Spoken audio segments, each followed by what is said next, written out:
And from what I understand too, the psychological aspect is that if you can clearly describe and define a problem, those readers also assume that you're the person to solve it, that you know the answer to that problem.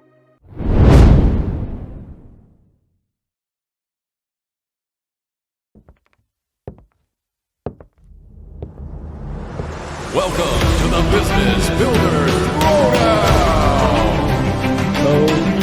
That's why people call me. They're like, what do I do?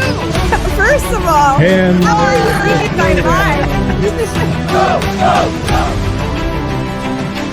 With your hosts, Holly Jean Jackson and Matt Rouse.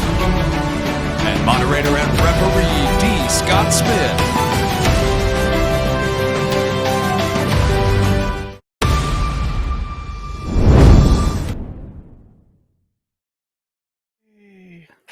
And welcome to the Business Builder Throwdown, and I am D. Scott Smith, and we've got Matt Rouse and Holly Jean Jackson, and in tonight's headliner fight, Battle Royale, we have Holly Jean Jackson, who was going to be advocating for blogging, and in the blue corner over here, we have Matt Rouse, who will be defending Google My Business.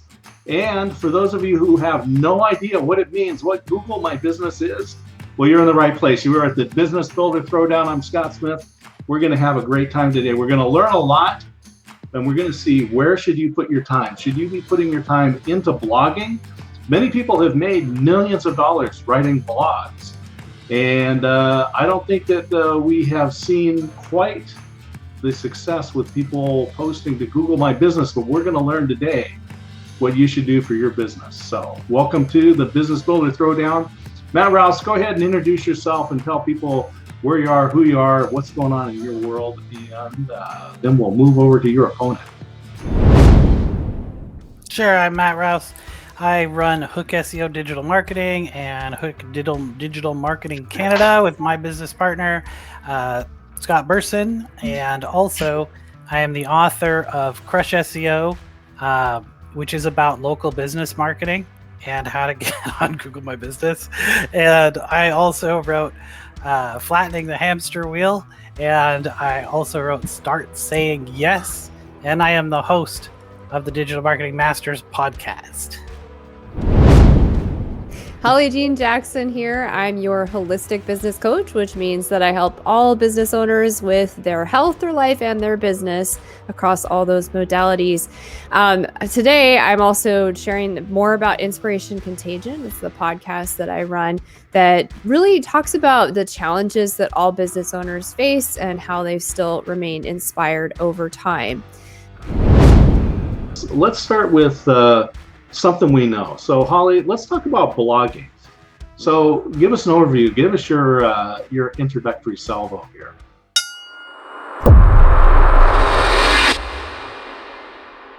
So blogging, especially when you're first getting started in business, is a great way to test the market in terms of your messaging, your ideal audience, and the problems that you're solving. So I like with brand new clients and brand new businesses, I think blogging is a great way to get started because they're oftentimes pivoting and shifting so frequently who they're serving and the problem they're solving that it's a great platform to experiment with to see what's working before dialing in your Google My Business account and committing to a specific avenue or industry that you're serving. So blogging there's all kinds of ways you can use blogging. You can use it for fun. I remember one of my first blogs was Yin and Yummy. It was a recipe blog, and it was for sharing amazing recipes, doing restaurant reviews, and all kinds of fun things. And so you can use that for a family project. You could use it for a hobby. But in the business space, your blogs should be based on specific problems that the people you're trying to serve have, that they're going to be searching for in Google. So when you're thinking about titling your blog that you're going to be writing really amazing content around, doing research around, adding a lot of value, start by searching in Google for terms to see what comes up, to see if it's actually trending. You can also, like we talked about last week in Twitter, you could be doing some hashtag research to see what topics are trending related to the topic that you're thinking about writing on. And that's going to boost the traffic driving to your website. And it's a great way, month over month, as you become consistent with your blogging, to see which topics are most engaging, which message is being the best received by the people you're trying to serve, and try to get comments on the blog so that it's engaging. The other thing is you want to make sure people have a really fast takeaway with your blog, something they can take action on. And that's that call to action that you're asking for at the very end of each blog. But we do know that the world is run by Amazon, Facebook, and Google. And Google My Business. Of course, I want people to Google my business. But Matt, what does it really mean? When you search for something local and the map pack comes up, that's where you have the map, and then it has the 3 businesses right next to it and a little button so you can see some more. There's also sometimes there's an ad or 2 ads in there. That is generated by a system called Google My Business, which is currently free. But Google My Business tells people where you are, how they can reach you, right? By phone, or they can click through to get to your website, or to get things like driving directions. And that's super powerful because not only does it come up on search, it comes up on search from phones and other devices, and the map still comes up.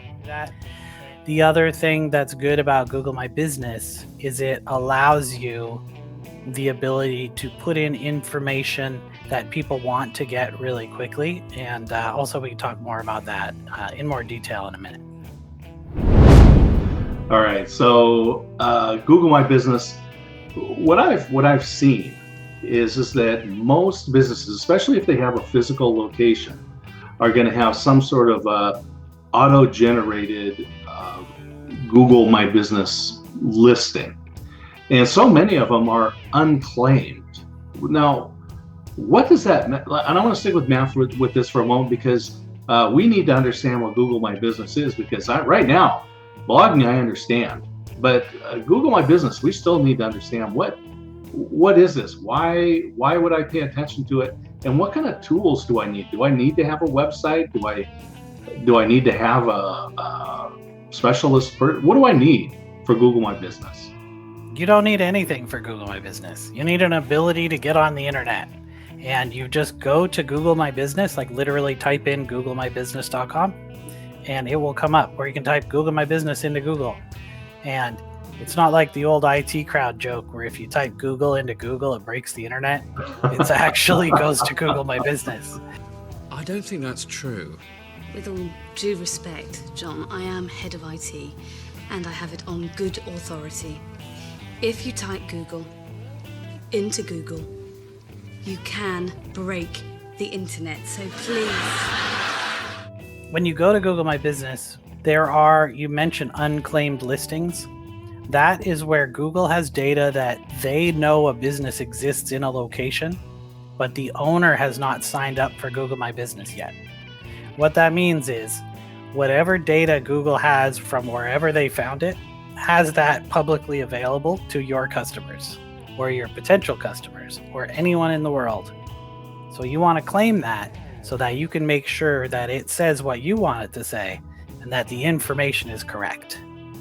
Now, there's also the possibility, and this is more likely in most cases, that your business is not on there at all, in which case you want to sign up. And the sign up process is relatively simple. Put your address, your phone number, your website, little description in there, put your hours in, and then they'll mail you a postcard. And there's a code on that postcard you type in to verify it. And then within 2 days, it goes live on the map. So any business, especially with a physical location, should sign up for this. And we can talk about a little bit more about what that content should be in there.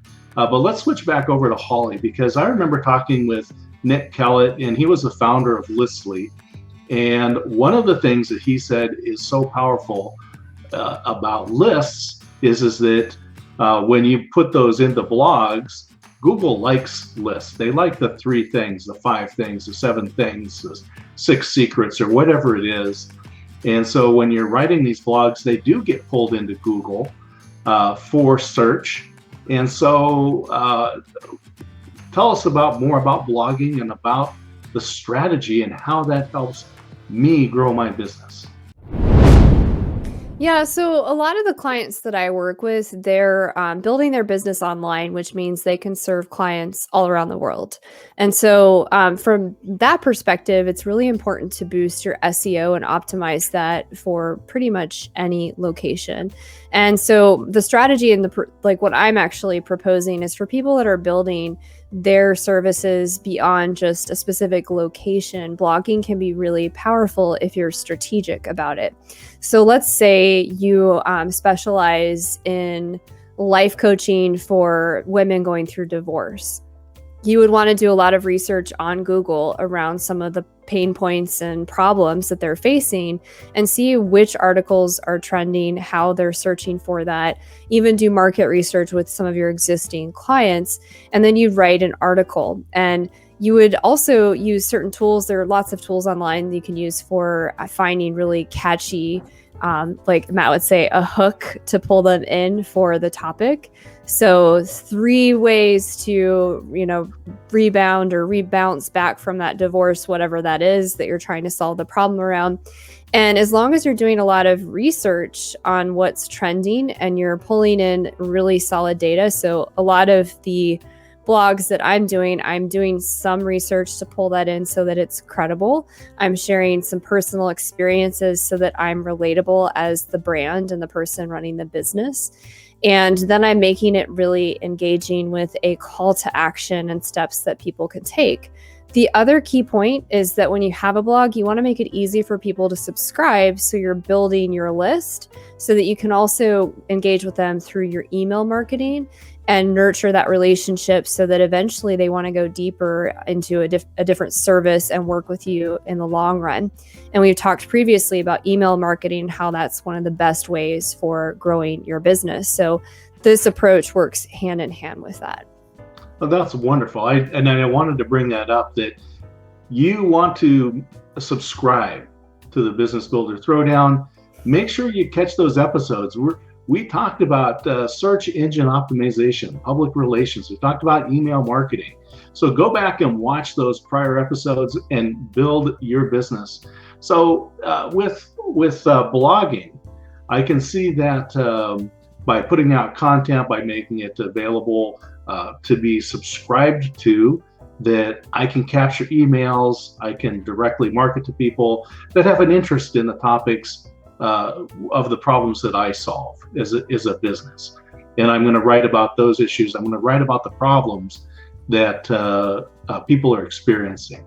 And from what I understand too, the psychological aspect is that if you can clearly describe and define a problem, those readers also assume that you're the person to solve it, that you know the answer to that problem. So Matt, with Google My Business, how is that going to be affected? How are we going to position ourselves as experts? Because it sounds like it's a digital yellow page listing. So why Google My Business?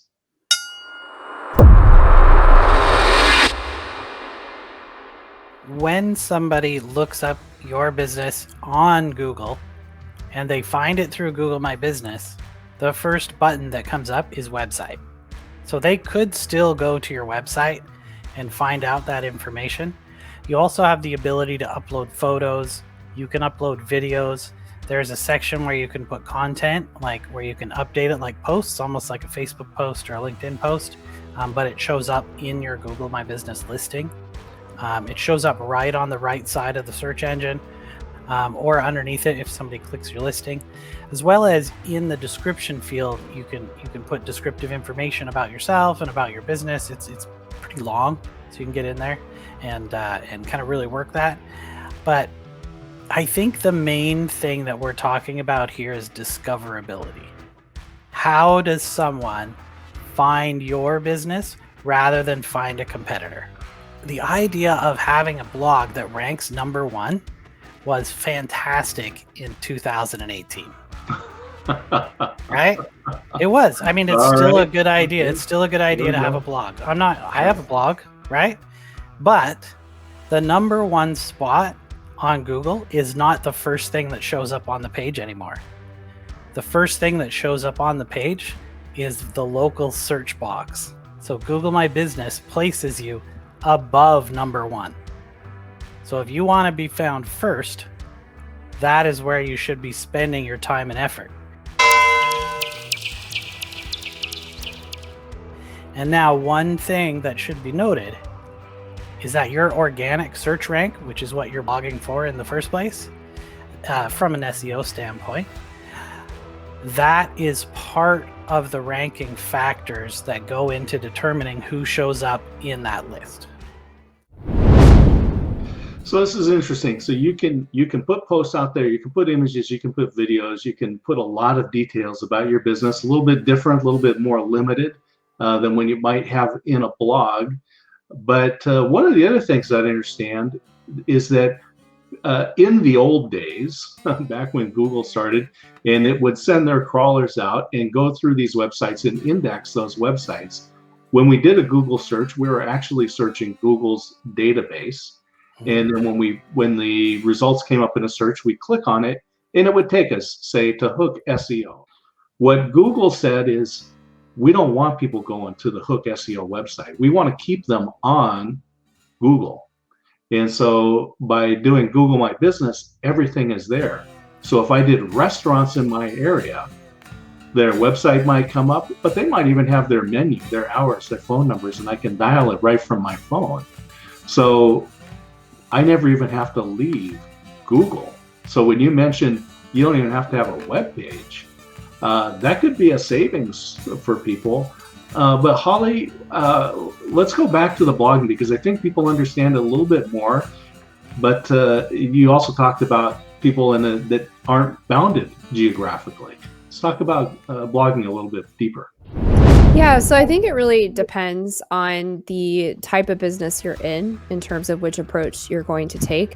So, for example, if you're in a really competitive field, like business coaching is very competitive, if you have a more specific niche than that, I feel like a lot of times blogging can be very effective because you're blogging to a very specific topic that somebody might be searching for, not based on a location, right?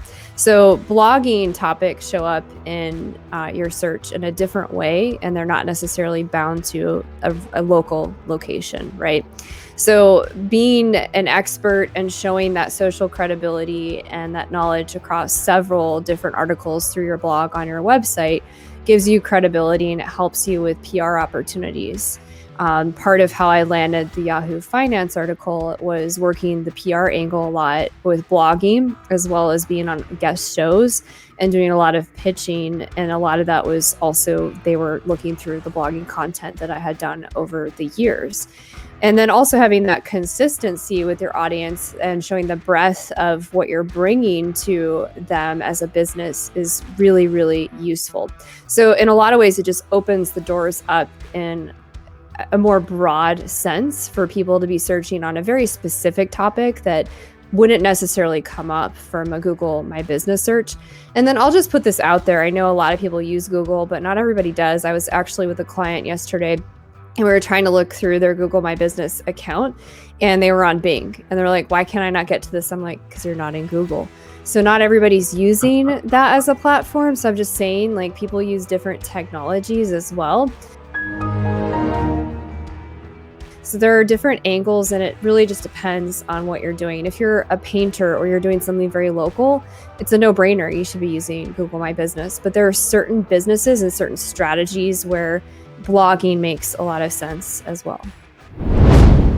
Okay, so what we're seeing is that it's typical with the Business Builder Throwdown. It's not either or. We need to do both. We need to do an and. That's the right conjunction when we're looking at blogging or Google My Business. But we're really trying to help these business owners focus their energy and attention. And blogging seems to be fairly simple, fairly straightforward. I know there's a lot of different platforms out there. Holly, as you said, we want to be able to make it easy for people to subscribe, to get the content, to capture their email.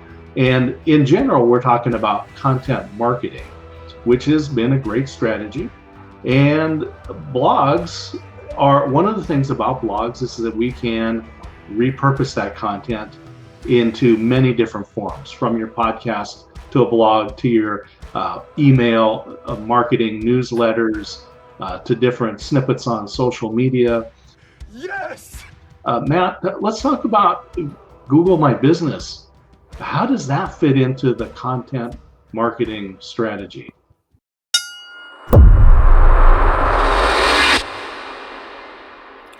For most small businesses, especially if you are in the trades, or you have like a local business with a small staff, maybe you're not a franchise or a chain of stores where you don't have a marketing department to handle it. In those cases, Google My Business is the marketing channel, right? Being found on there. And, you know, I want to pause just for 1 sec because I wanted to show you this. This is the shirt for today. All right. Because we're going to crush the blogging thing right now. Just like this cat is taking it out. Oh my God, get it off me! So that is a wild Felis domesticus. That is right. And so it's the kitty kraken, actually. So we have been running local search campaign for a company since 2010. So we've been doing this for 11 years, okay? And we have data from before Google My Business existed, and we have data from after. And when they were number one, when you typed in the keyword that most of their clients type in, they were getting 85% of the traffic on Google for having the number one spot. When Google My Business came out, we were able to leverage that and some other tactics that we have to get them into the number one map spot. And afterwards, they still get 85% of the search traffic for that keyword, but it all comes from the Google My Business listing, and almost none of it comes from after that. Because what happens when it's localized search, people look at the map search and they don't scroll any further. People look at the map search and they don't scroll any further. People look at the map search and they don't scroll any further.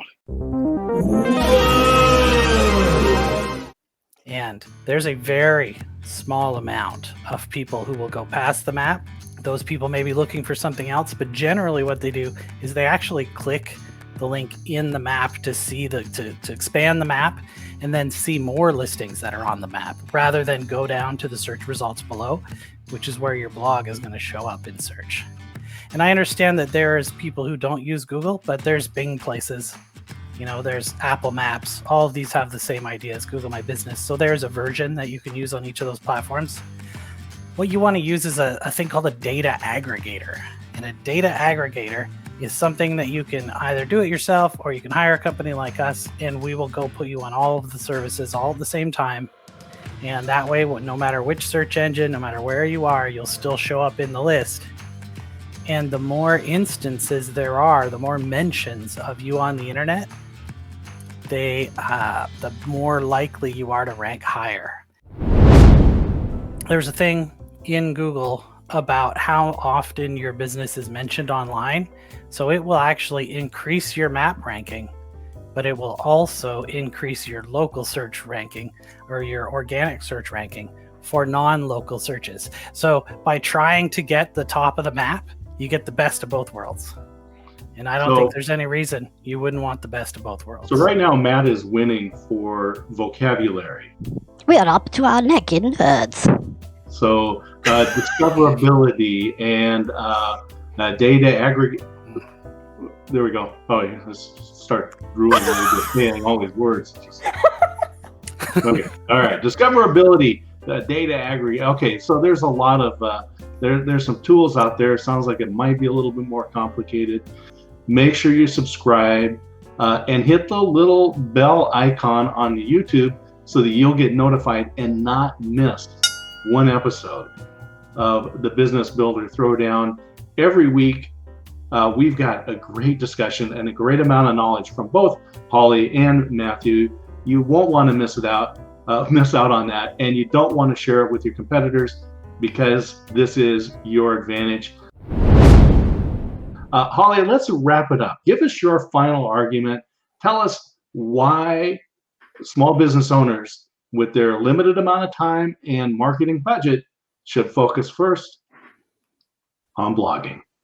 Well, for one, you're not going to be number one on Google My Business unless you pay for advertising or hire a company like Matt. So it depends on what kind of budget you have. And two, again, unless you're in a trade service industry or something very local where it's not incredibly competitive, because the more competitive it is, the more money it costs to be the number one spot on Google My Business, then it makes sense to instead invest your time in blogging, which, like we said earlier, you can repurpose that content for marketing in a lot of ways. So it's not time wasted. It's actually also building your email marketing list. It's also building your social media content and your brand messaging. So if you're in that circumstance, I think blogging makes more sense, but it just depends on what type of business you are, the budget you have, and what you're trying to do locally versus in other ways. Yeah, that's right. All right, so Matthew, Holly's got you up against the ropes. What do you have to counter that? What's your knockout punch?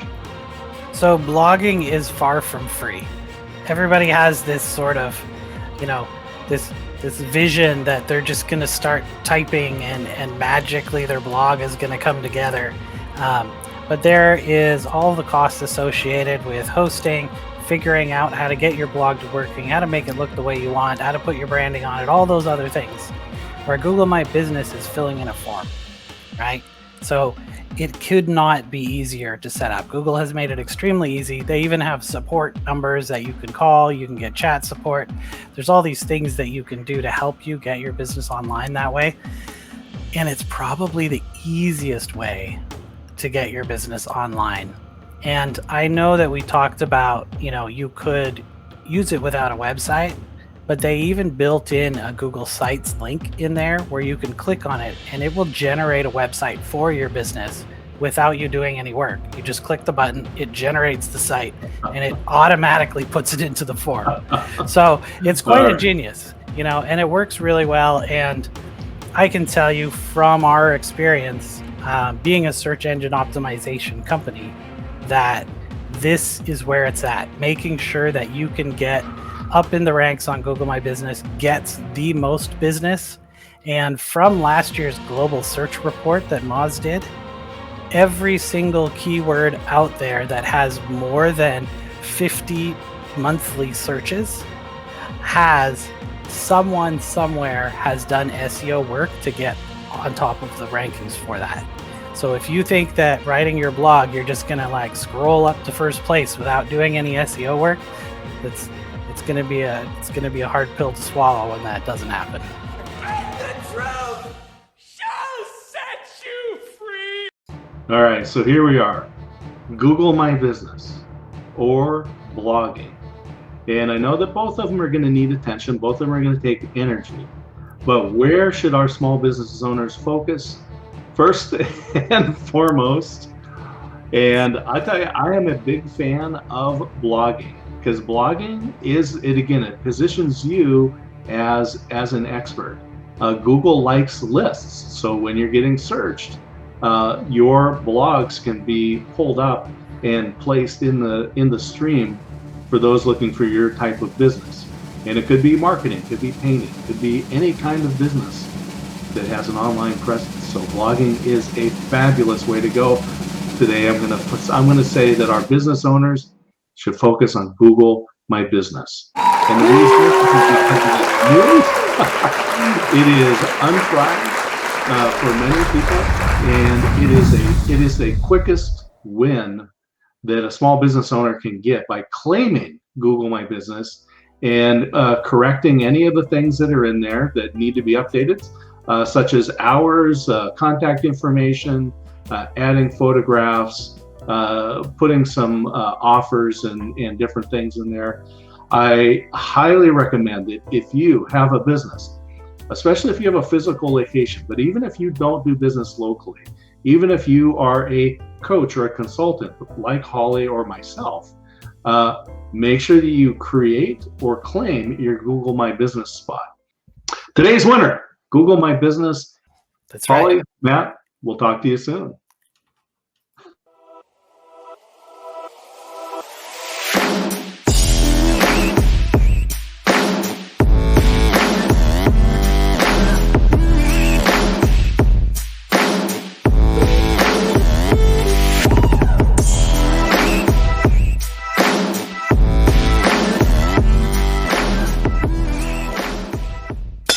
Final words before we sign off for today's Business Builder Throwdown. I told Matt before he started that my injury, that this was a foreshadow of him crushing me. And I feel the physical pain, Matt. I feel it.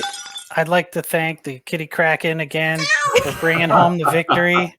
And Meow. yeah, I'm totally going to put that sound effect in when I edit this.